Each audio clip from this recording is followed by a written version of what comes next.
Hello, everybody. Welcome to Talking Stuff. I'm Jeremy Birmingham. That's Andrew Ellis. This is the Ohio State Recruiting Podcast brought to you by The Podcast.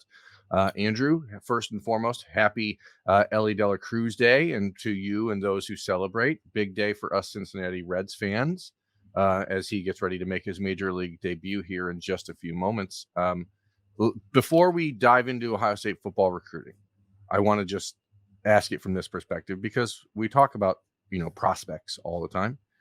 Is there in your life as a Reds fan a player that you actually cared about when they came up to the majors, or is it baseball just because it's such a long path to playing time that you don't really pay attention until they're there?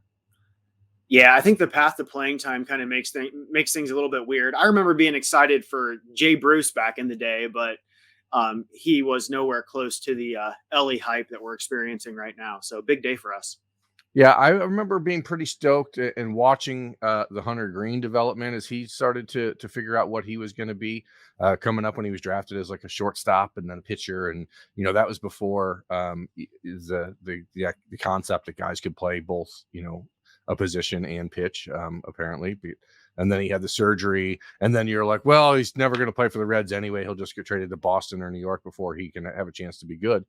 And seems like he's coming along, and Matt McClain called up. The Reds are actually an exciting team to watch a little bit, which is kind of weird. Don't really talk much baseball because the game is so unfair because there's only 6 teams that can really win every year. But it is fun to see the guys come up in 6'5", 205 pounds or whatever Ellie Dela Cruz is, playing third base in his debut, can play second, can play the outfield. I've shared a few clips with you on Twitter in the last few weeks about just some of his exploits at Louisville. And I'm a little bummed because I was hoping he would stay down in AAA for at least another month. He was expected and scheduled to be at Toledo with the Bats on July 4th. And now, unfortunately, I'll have to go probably see him in Cincinnati, which I had sort of made the decision to boycott all things Reds baseball until Bob Castellini sold the team. But I guess here I am. Yeah, it's just baseball's tough. I tend to lose interest in about May or really this time of year. So I have a newfound interest because of the call up. So we'll see how things go. Yeah, I've actually been my entire life, my whole hope for the Reds has been to get me to August, be in the race until August, and then I don't care what happens because that's when football starts, and then you can be fine thinking about other stuff. But they have not gotten close to August in the last few years. So this is an exciting time for the Redlegs, and as a longtime suffering fan, it's nice to actually give a crap for 1 second about something else. Speaking of something else, that's Ohio State football. That's Ohio State football recruiting. That's what we talk about here on Talking Stuff. We're going to have a lot to cover on this episode, so let's not spend too much time dilly-dallying on the past weekend because there's a lot coming ahead, but it is worth going back to the June 2nd weekend, Ohio State's first official visit weekend of the summer. Hosted 7 players, 2 commitments in Max LeBlanc and Jordan Lyle, and then 5 additional prospects from around the country, including Elijah Moore, including Nigel Smith, defensive end, who's now been to Columbus 5 times, including Dominic McKinley, a big-time defensive lineman from Louisiana, Daniel Cruz from Texas. Where do you want to start, Andrew? I'm going to let you sort of guide the ship here. Ship us around, guide the ship. Yeah, so I think there's a couple different tiers of guys who just visited. There's the guy that Ohio State's probably going to get, which we'll get to that in a second. There's some guys they have a shot at. There's guys that have been to campus 5 times, but still seems like a long shot. And I think I would like to start with the guy who's been to campus 5 times and might still be a long shot. The Nigel Smith recruitment. It's so weird, honestly. I can't remember a time when I've seen a kid from Texas visit Ohio State 5 times in a year and a half, but it just doesn't feel like it's a real battle that the Buckeyes are involved in. And I don't know why. And in some ways, Andrew, I was thinking about this earlier as I was writing up for OhioState.Rivals.com, the quotes from Nigel about his visit. It sort of feels to me like it could be an Omari Abor type recruitment where for some reason it just doesn't seem to connect, but Larry Johnson is doing work behind the scenes that we maybe don't get to see because of his style. And who knows, maybe Ohio State pulls it off, but Oklahoma's been the presumptive leader for a while. He's obviously very close with Peyton Pierce. The interest from Ohio State kind of ramped back up. Actually, it seemed once Peyton Pierce committed and he started getting involved and doing some peer-to-peer recruiting efforts. But Penn State's another team I think that is worth watching for Nigel Smith from Melissa, Texas.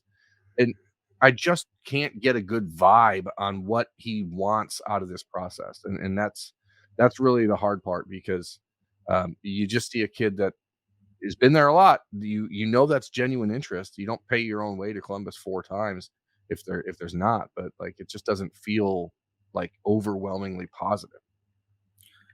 Yeah, we always say the watch what they do thing, and making five trips to Columbus from Texas is a pretty big deal. But it is kind of a weird situation where it doesn't feel like Ohio State is the front runner or anything like that. I don't know if that'll be Oklahoma or where he's going to end up, but I guess we'll see. Yeah, he told me that he plans on making a decision, like, I think he said September the 8th or the 9th, one of those 2 on his senior day for Melissa High School, and there's still certainly time to get to be the front runner. He is that defensive lineman that Larry Johnson's really been coveting lately, that 6'5", 270-pound type who can play in or out, do a lot of different things. His junior film wasn't like great. If you watch that, you can find that on the internet. I think that maybe there was a moment where you're like, I'm not sure how he fits, but um, to have him and his family on campus for the first official visit weekend would indicate that Larry Johnson's still pretty serious about him. So we'll see where that goes from there. Um, I think that the other Texan who was in town over the weekend, Daniel Cruz, the offensive lineman, who's down to basically, he's going to take official visits to the same schools that Nigel Smith is: Oklahoma, Texas A&M, Texas. Um, I think that Ohio State and Texas are the 1-2 punch there. I don't know necessarily the order, but it feels like Oklahoma and Texas A&M are chasing the Buckeyes and the Longhorns. Um, the mom and sister, from talking to people around the Ohio State program, were really, really blown away by the weekend in Columbus and everything that Ohio State had to offer. The question is, how deep are the ties to Texas? How deep are the roots? And did you grow up being a Longhorn fan? And how does that impact what you do? I think it's funny though. You see kids like growing up in Texas who are Texas fans, and then they go on visits to Oklahoma and they're throwing up the horns down in pictures. I'm like, I don't know how that works. I mean, Ohio State fans, like kids who grew up in Ohio who visit Michigan, don't go up there unless they're committed and do anything entirely disrespectful to Ohio State. So, or vice versa. So it's kind of a weird dynamic. But they're definitely willing to take another interior offensive lineman, it would appear. Yes, without question. Okay. We've talked mostly about tackles to kind of round out the class. So I just wanted to confirm that, I guess. So I think the reason you do that, or the reason you're looking in that way, is because the offensive line needs a pretty much a complete turnover between the 24 and 25 classes. But B, Mark Nave and Devontae Armstrong are both at this point pretty much projects who need 3 years, probably 4 years of development to get ready. So, they're looking to break into the lineup by the time they're in their 3rd year at Ohio State. A guy like Daniel Cruz, who is not as highly ranked as some of the players around the country. He's a 3-star according to Rivals.com, 4-star according to others. Like, you can see, at least playing in Texas, he's going to be probably a little bit more developed physically and more ready to contribute early in his career. So I think that's why you're willing to maybe look at 7 offensive linemen in this class if it comes down to it, because you're going to have the room. As we've talked about on the podcast at nauseum over the last month, Ohio State's in a position where they could lose 20 some guys to the NFL draft. And then that's not all seniors. So you certainly have a roster changeover that's happening. yeah, that makes sense. Sticking kind of with that region, Dominic McKinley, probably fair to categorize him in the long shot category. Is that accurate? I mean, historically, it's accurate. Sure. When was last time Ohio State recruited a player that was from Louisiana and lived in Louisiana and born and bred in Louisiana? It's been a long, long time since that happened. In my life, I can remember 2 Louisiana-born, Louisiana-living prospects who chose Ohio State, and that was Jonathan Wells and Nader Abdallah.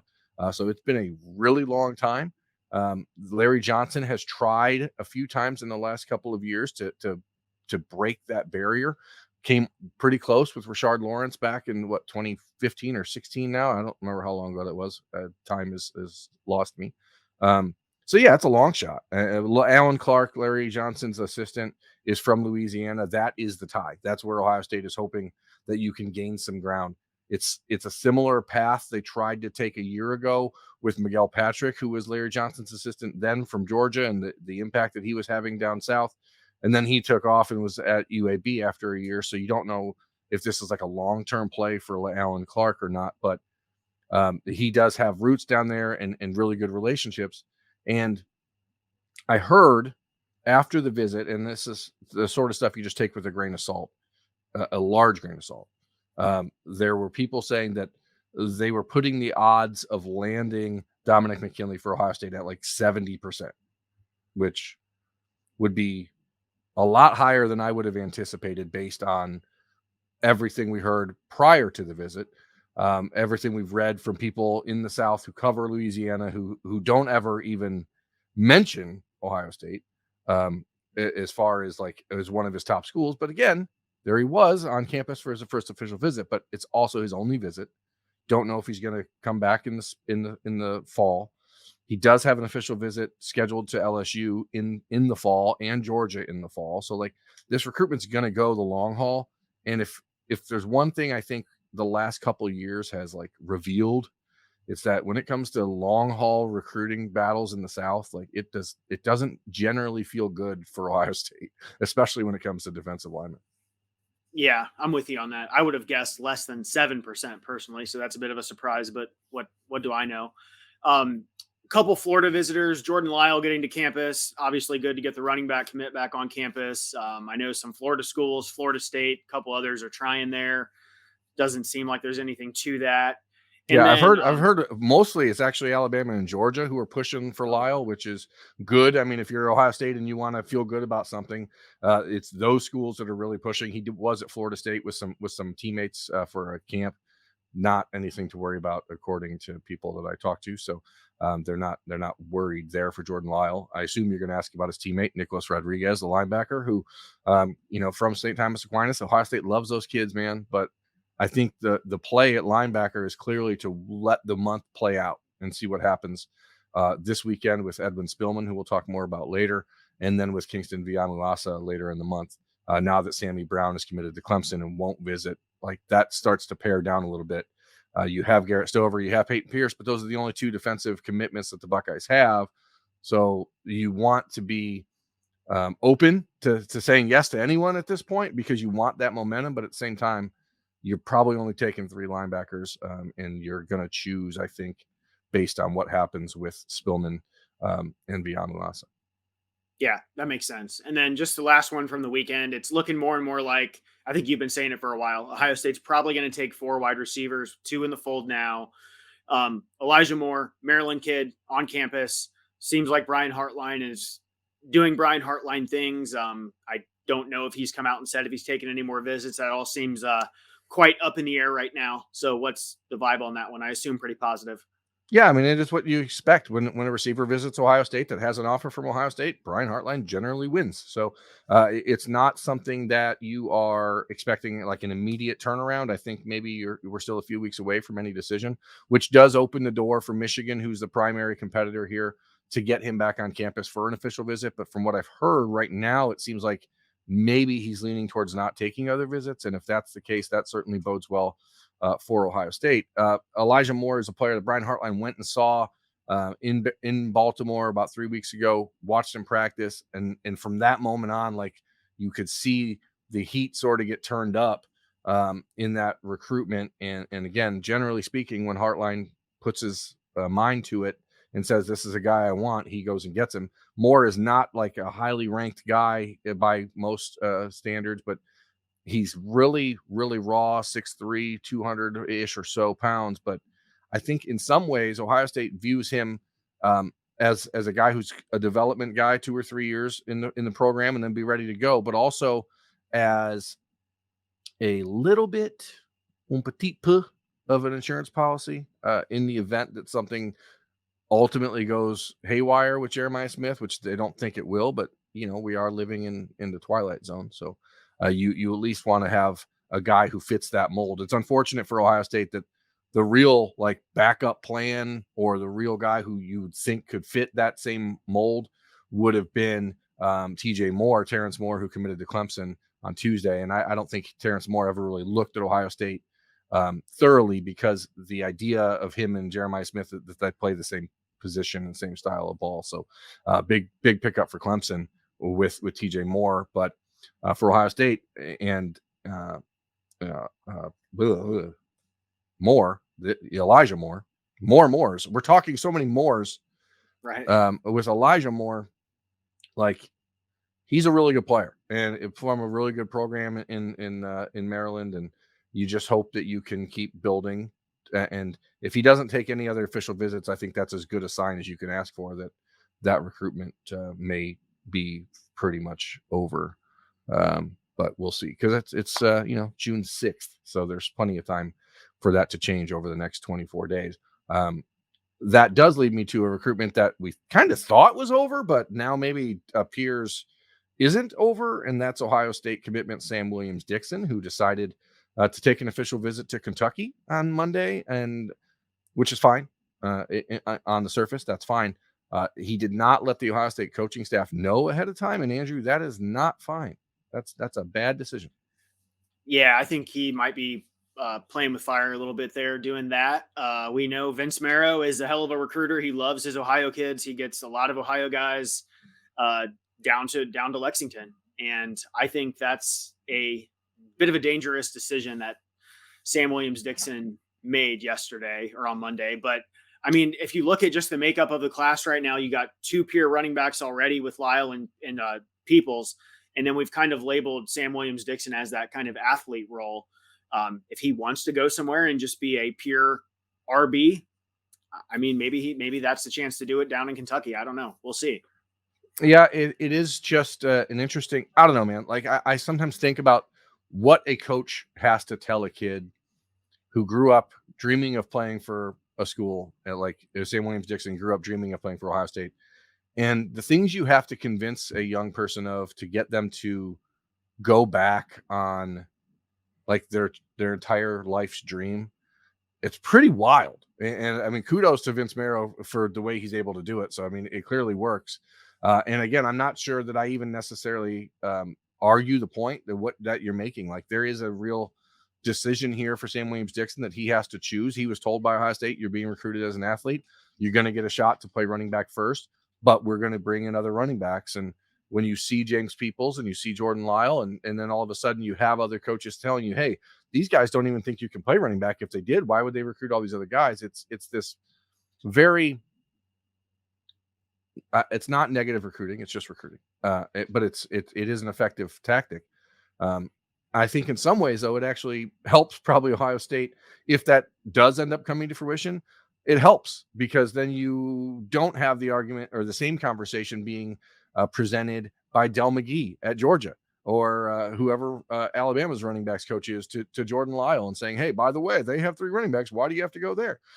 It actually probably helps Ohio State in the class of 2025 if there are a lot of really good players at that position in 2025 that the Buckeyes are already involved in, like Byron Lewis or Jordan Davison out in California, and then Marquise Davis and Bo Jackson at home. There is a thought to maybe try to take 2 in back-to-back classes. That becomes an easier thing to do if you don't have this unknown situation with Sam Williams-Dixon and where he's playing, at least as far as the future depth chart conversations go. So it is very interesting to see what's going to happen here in the next few days, because in my opinion, Andrew, the challenge is not, hey, you're letting a kid take an official visit somewhere else. That's totally fine. Ryan Day has proven over and over again he's fine with that. It's when someone who's from Ohio, and not just from Ohio, but from, living in Columbus, doesn't tell the truth about something or purposefully omits it from conversation, that what you allow to happen becomes telling for your program. And I think that it allows other schools to kind of smell the blood in the water if they see it going on. Yeah, I think just the general thought of him making that visit at first was just kind of like, oh, okay, whatever thing. But then when you find out that line of communication wasn't there with the Ohio State staff, that's when you're on high alert. I would venture to guess that by early next week, maybe we'll have a much better feel for what's going to happen moving forward with that one. But that's just my hunch. Yeah, and I think that timeline's probably correct because Sam Williams-Dixon is one of the almost 15 official visitors scheduled for this coming weekend at Ohio State. And so I expect that he'll still make that visit, but that's going to be a difficult conversation for Sam Williams-Dixon to have with the Ohio State staff because he's going to have to do it face to face. And how do you put this?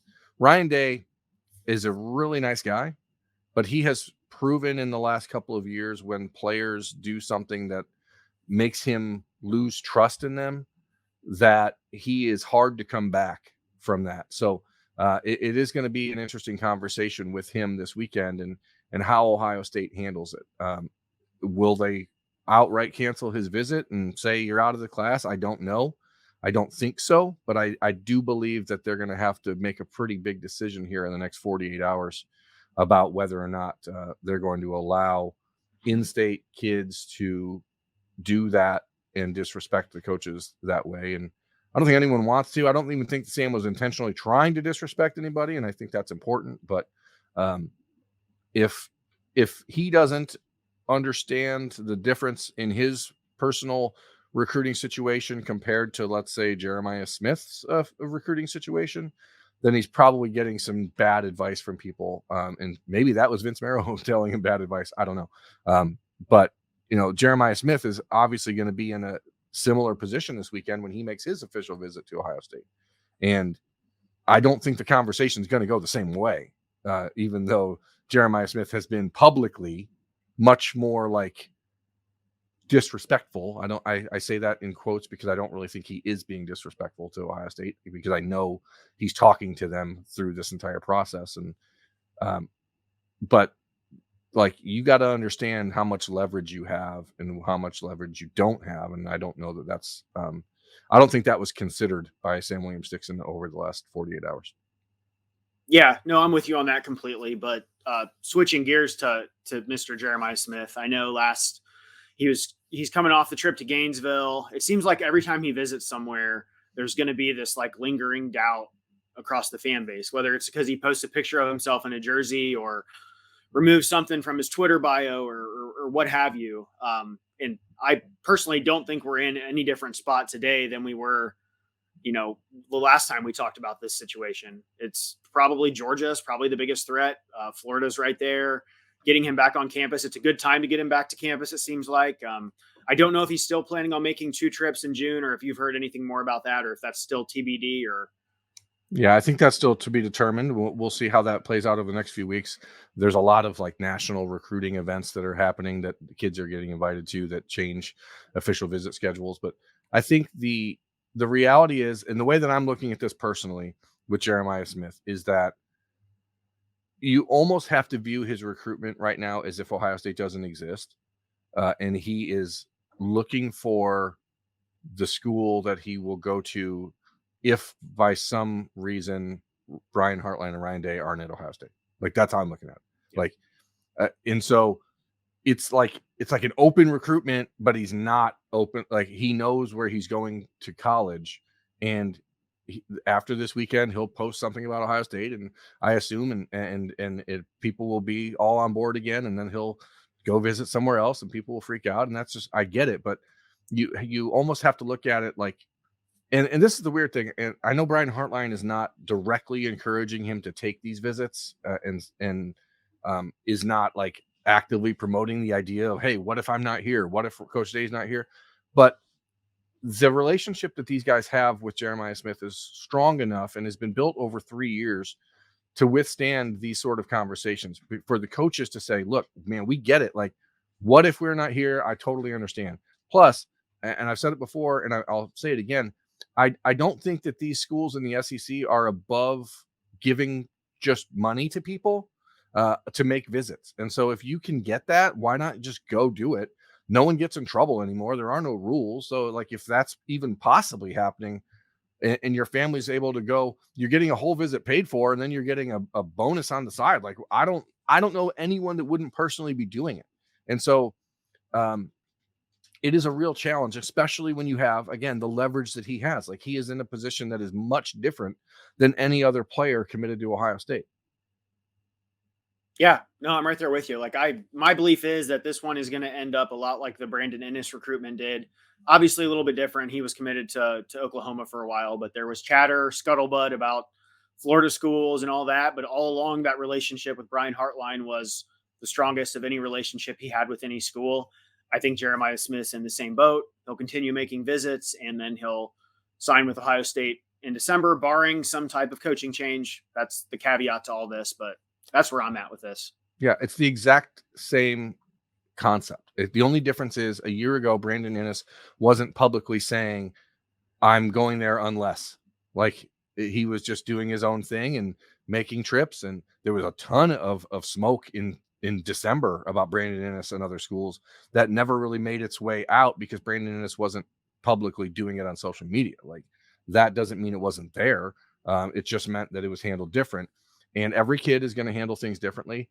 And I don't mean, I'm not trying to besmirch anybody here when I say this, but when a lot of these kids spent 3 days last week at a conference that tells them social media followers equate to money, they are going to do what they can to increase their social media following. And if they lose, if he loses a 500 Ohio State followers who can't deal with the theatrics or have the stomach for recruiting, he's going to make up for that 5 times with Florida fans or Georgia fans or USC fans or wherever else. So I think you just have to understand that what kids are being told right now is completely contrary to what used to be the case in recruiting, and what is actually good for their like long-term brand is being completely wiped away by short-term gain or potential NIL opportunities, etc. So we could talk. We could just have a section or segment of the show every single week about the Jeremiah Smith segment,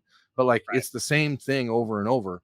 I'll say this: if he decides, and this is Tuesday night, right? So if he decides that he's not going to visit Ohio State this coming weekend, all your alarm bells should go off. If something comes up that he doesn't make it to Ohio State, totally understand.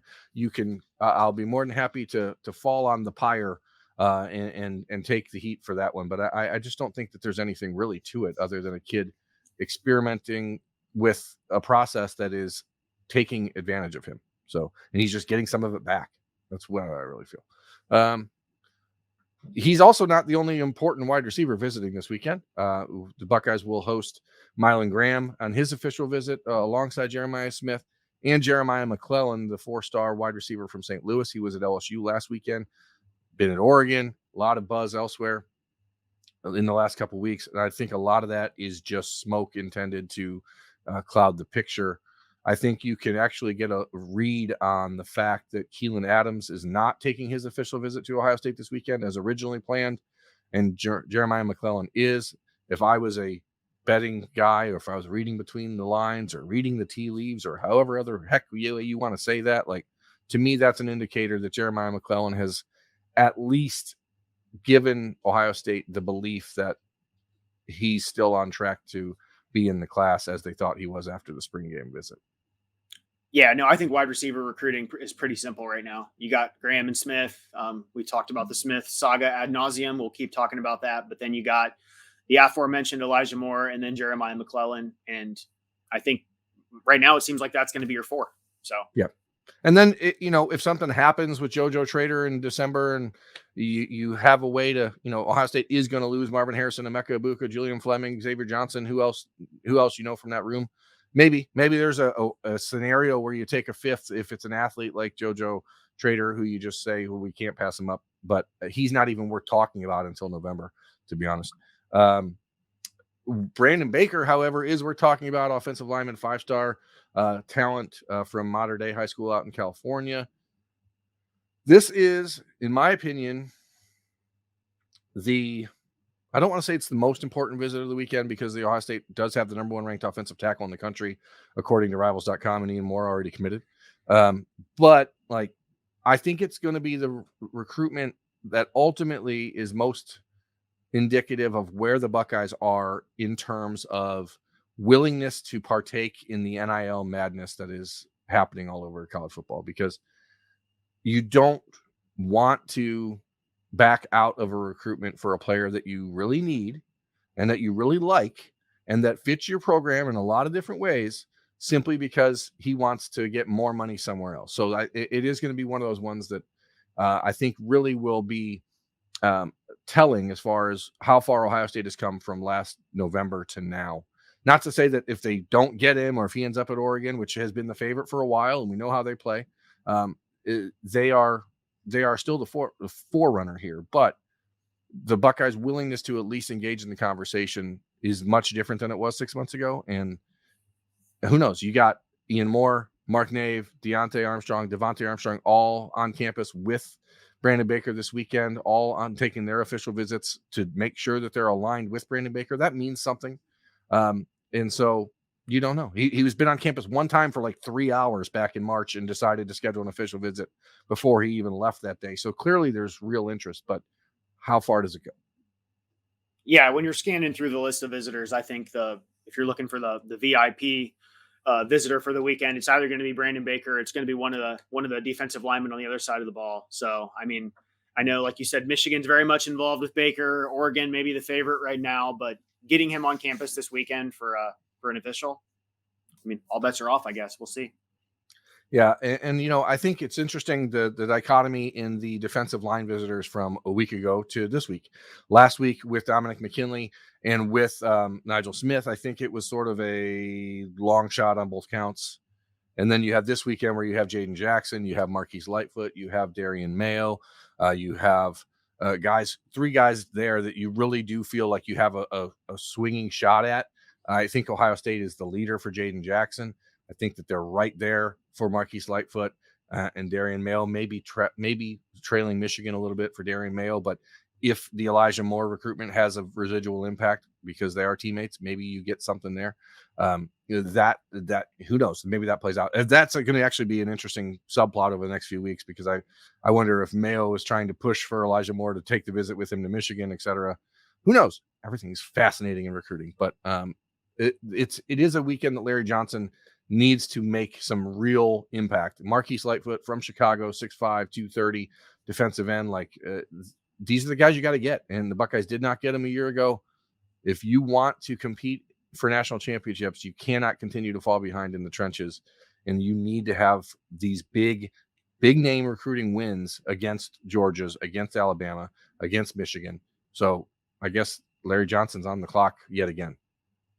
Yeah, and I posted it on the forum the other day. It feels like Jaden Jackson, defensive tackle, is kind of the guy that Ohio State's in a really good spot for that we don't talk about as much as the Aaron Scotts or the Bryce West or those types of guys. Obviously, those are more local recruitments, but I don't know. Like right now, if I had to put in a pick for Jaden Jackson, I'd probably put it on Ohio State. But I guess that's just my hunch. Yeah. The defensive tackle board is kind of all over the place right now. Maybe I don't Not know. just tackle. I mean, the defensive line Defensive board. line in general. Yeah.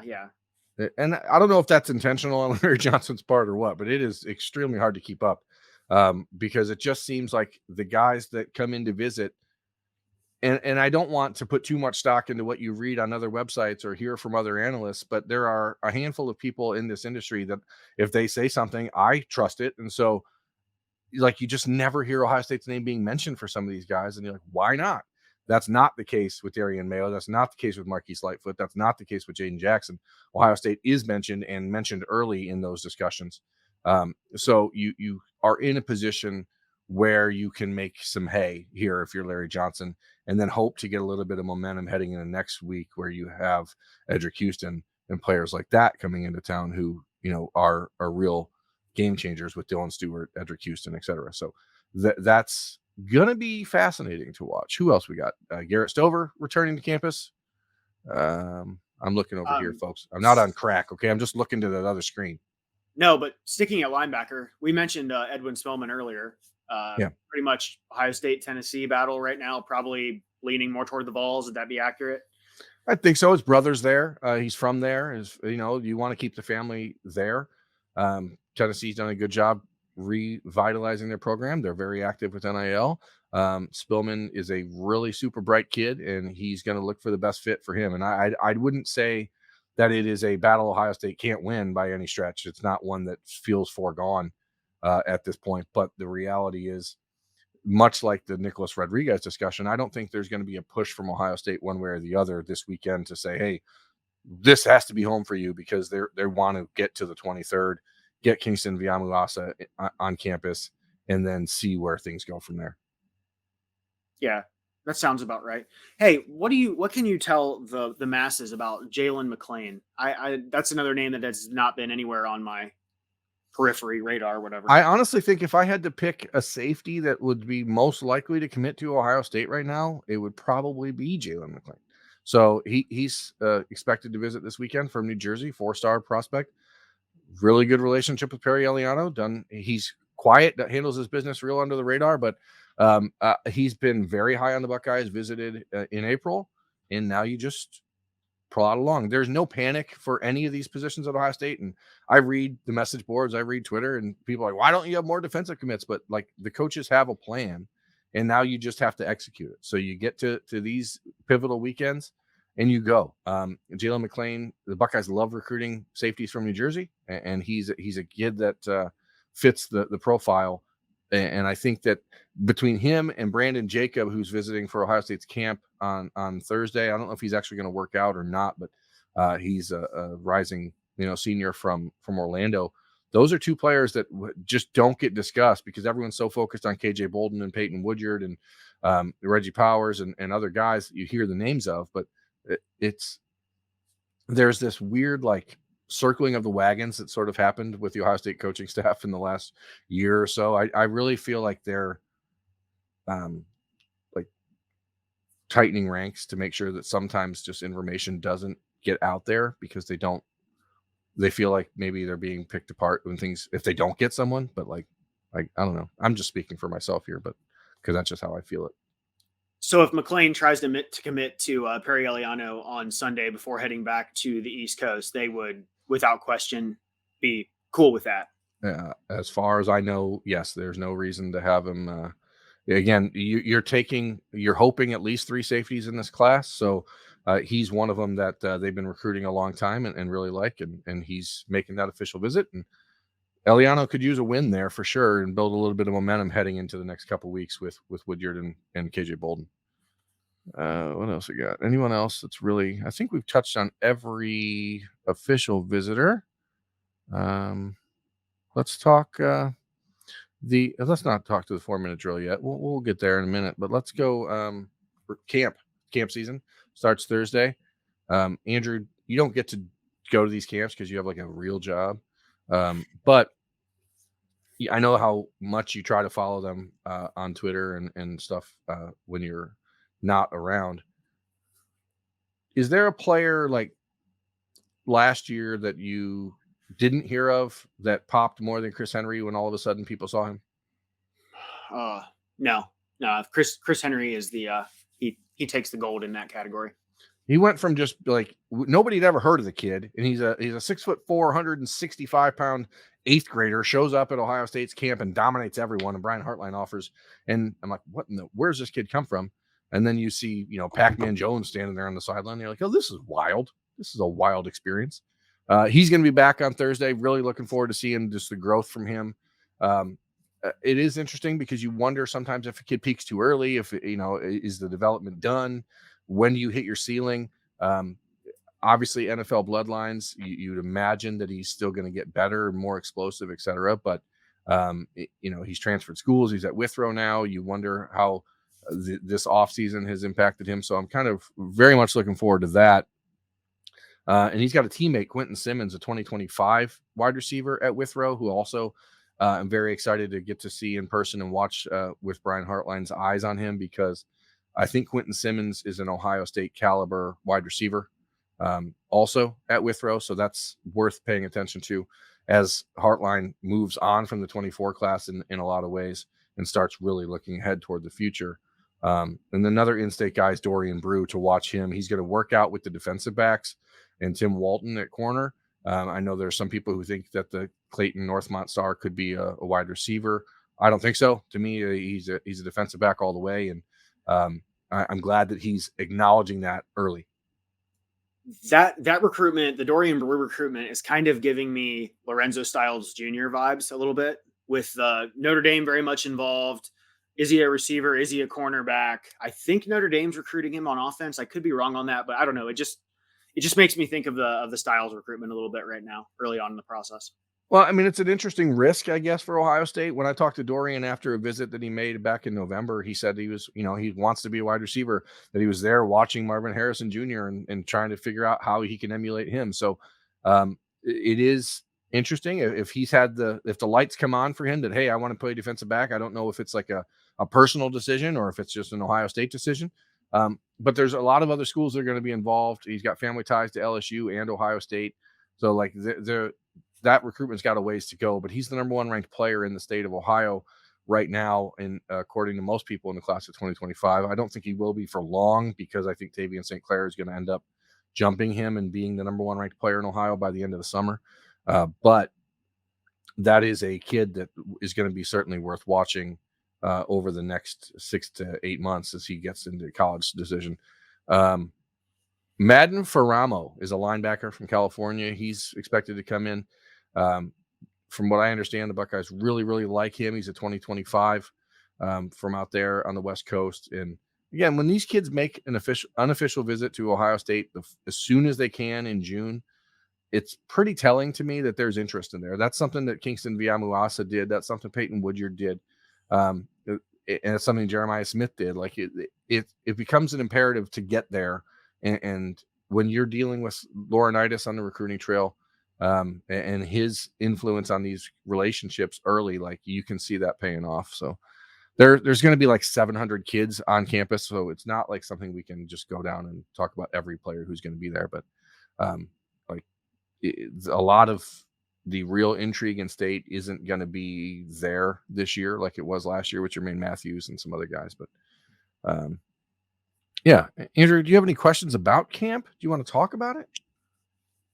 Not really. I know you were out here at Auglaize County last week, I guess, watching Montgomery and St. Clair toss the old pigskin around. But I don't know. To me, I don't know how exciting of a setting that would be as like a fan, just going and watch guys throw the ball around with 7-on-7 stuff. But like, what are your overall?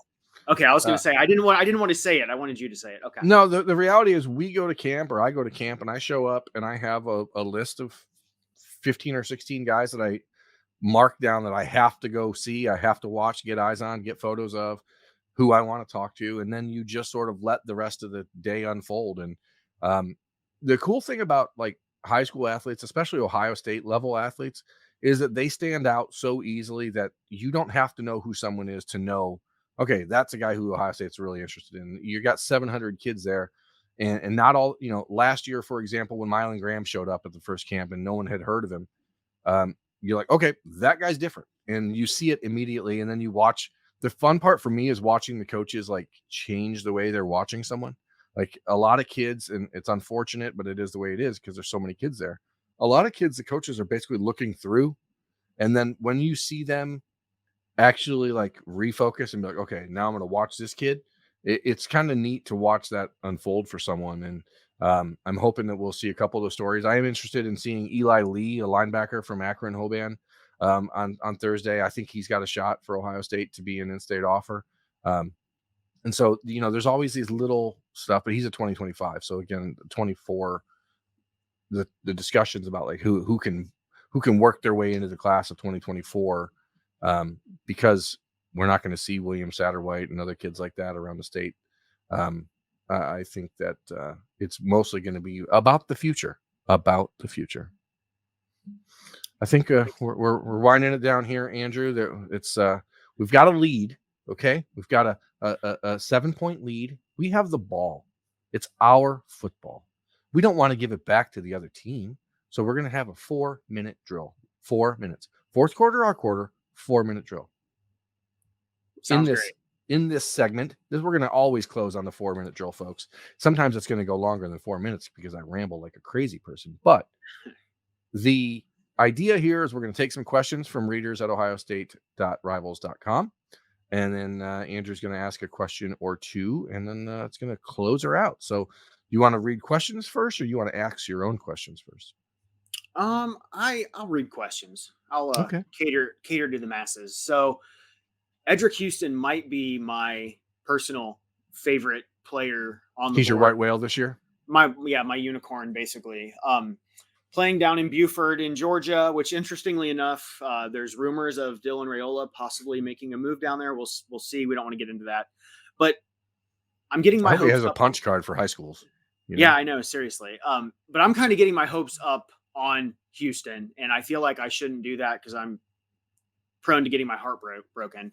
But where are things at with that? Who do you view as the biggest contender right now in that situation? I want to be clear that for months I've said that I think Edric Houston wound up at Ohio State. Yes. So that is where I still think, but the kid, like a lot of kids at Buford, is a different type of a dude. Clemson is a real threat there for sure. Georgia's a real threat. Alabama's a real, like, it's Ohio State, Clemson, Georgia, and Alabama. That doesn't often turn out well for the Buckeyes when you're dealing with a kid from that neck of the woods. But the Buckeyes have recruited Edric Houston for a long time. He absolutely loves Larry Johnson. The family loves Ohio State and the vibe in Columbus. And I really do think he's going to end up at Ohio State. My biggest concern at this point would be Clemson, I guess, because I just think that he fits. Like, Ohio State recruits a lot against Alabama and Georgia, but Ohio State recruits like Clemson. And I think that if a player is prone to that style and really feeling that vibe, which is generally what happens if a kid likes Ohio State, he's going to like Clemson. So I think that that's where I would have the biggest concern, because it's close to home. As far, it's a hour and 45-minute drive, or however long. It's an hour and 30-minute flight to Columbus, but it's a little more expensive to fly than drive. Not by much these days, but it's still that's the battle. Yeah, I get it.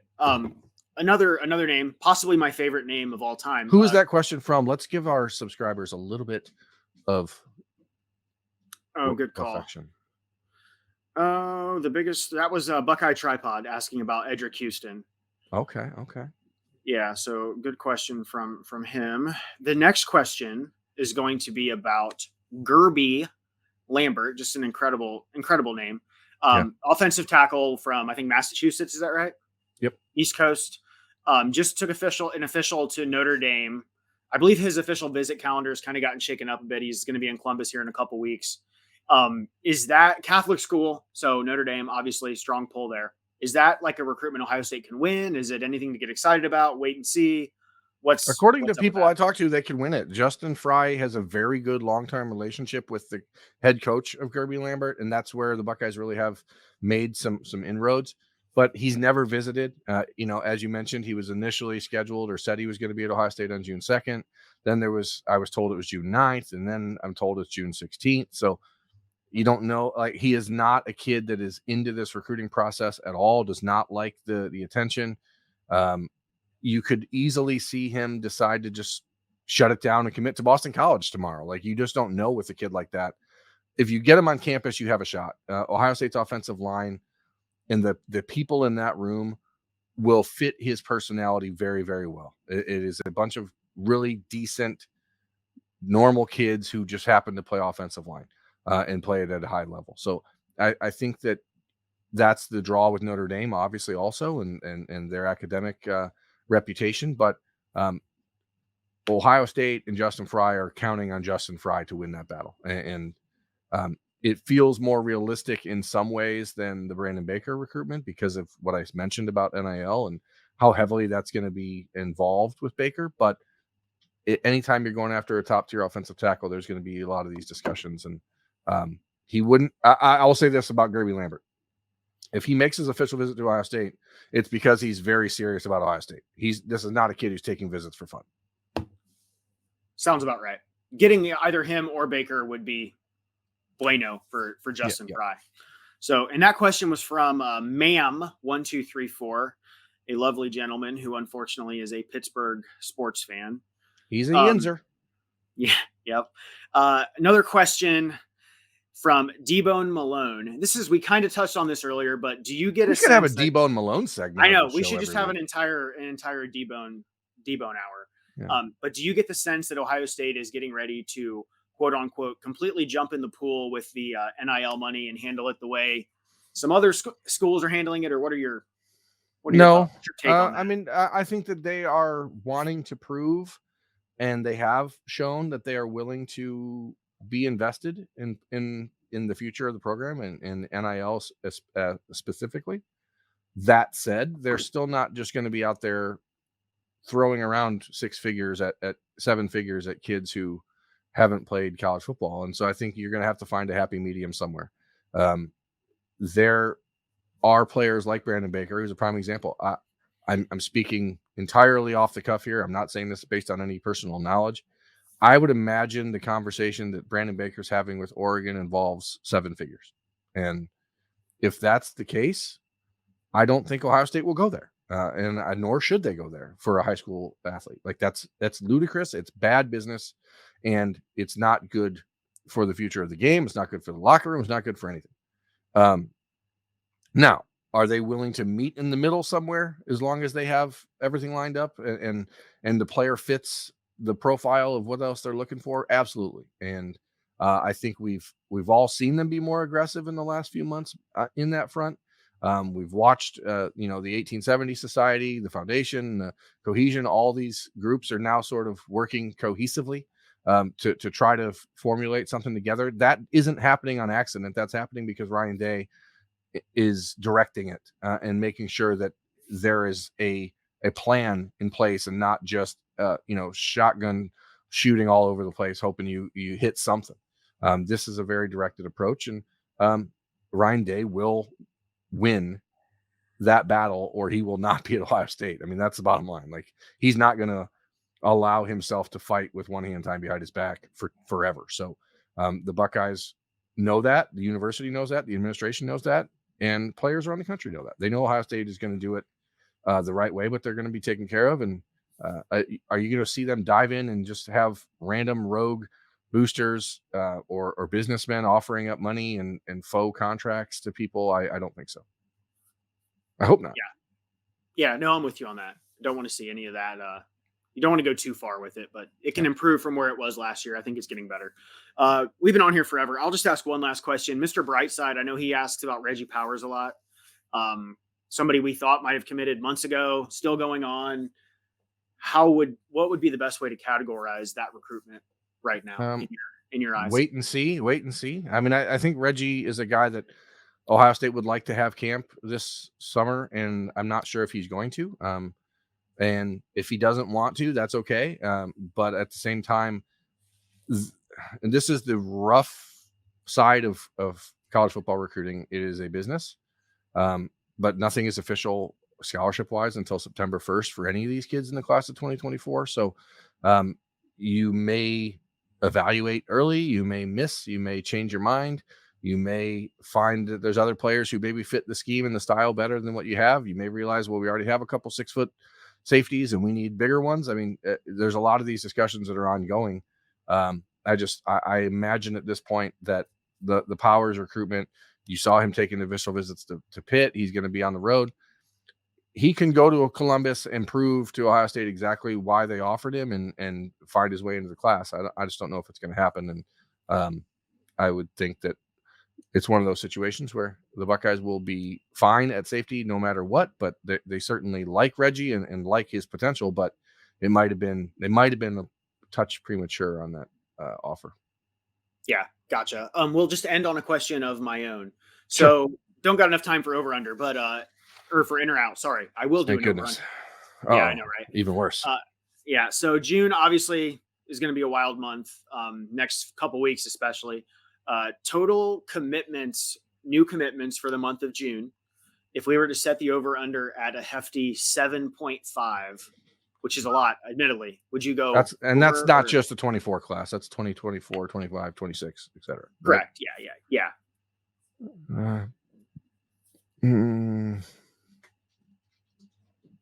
I'm looking at my list, folks. I'm not on drugs. I'm going to now. Do you mean the commitments that happen from visits in June or commitments that happen in June? I would say like maybe from now until like, let's say July 4th, just because that last weekend in June they might go home, get a commitment edit, blah blah blah, do all that usual teenager stuff. I'm gonna say I I believe that the Buckeyes are gonna go on a little bit of a run here, so I'm gonna say over. I think that if you combine the classes and some opportunities at cornerback, not just with Bryce West and Aaron Scott, and but then to Ryan Nichols at safety, like I said with Jalen McClain, you have an opportunity there. Defensive line, I think Jaden Jackson is a real possibility. I think that if they go hit a home run with Gerby Lambert, he's not going to like extend his process any longer than he needs to. And I think that in the class of 2025, you could see maybe movement like with a player like Justin Hill or something like that. So I'm going to go over, but not a lot over. I would say maybe, I think 7.5 is a good number there. Cool. In my We'll opinion. take it.